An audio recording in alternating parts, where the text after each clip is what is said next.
लाडकी बहीण योजनेचा जून महिन्याचा हप्ता कधी येणार? महिना संपत आला तरी देखील अजून कोणतीही अपडेट नाही का? आम्हाला पैसे कधी जमा होणार? लाडकी बहीण योजना बंद झाली का? असे अनेक प्रश्न लाडक्या बहिणी विचारत आहेत.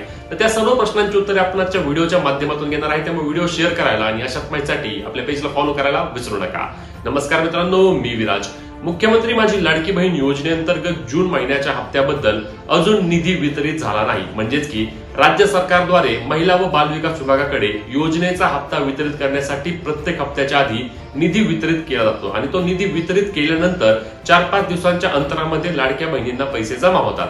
म्हणजेच की सध्या जून महिन्याचा हप्ता हा जून महिन्यात मिळण्याची शक्यता मोठ्या प्रमाणावर कमी आहे. मागील 2 महिन्यांपासून आपण पाहिले आहे की योजनेचा हप्ता पुढच्या महिन्याच्या पहिल्या आठवड्यामध्ये मिळतो. म्हणजेच की मे महिन्याचा पैसा हा लाडक्या बहिणींना जून मध्ये मिळाला होता. त्याच पद्धतीने कदाचित जून महिन्याचे पैसे देखील लाडक्या बहिणींना जुलै महिन्यामध्ये मिळतील, कारण अजून कुठलीही अपडेट नाही आणि आता फक्त 2-3 दिवस जून महिना संपायला राहिले आहेत. आता ज्यावेळी ही प्रक्रिया सुरू होणार आहे त्यावेळी तुम्हाला आपल्या पेजवर सर्वात आधी माहिती मिळणार आहे नेहमीप्रमाणेच. त्यामुळे आपल्या पेजला फॉलो आधी करून घ्या आणि ही रील शेअर करायला विसरू नका. भेटूया पुढच्या व्हिडिओत. तोपर्यंत जय महाराष्ट्र.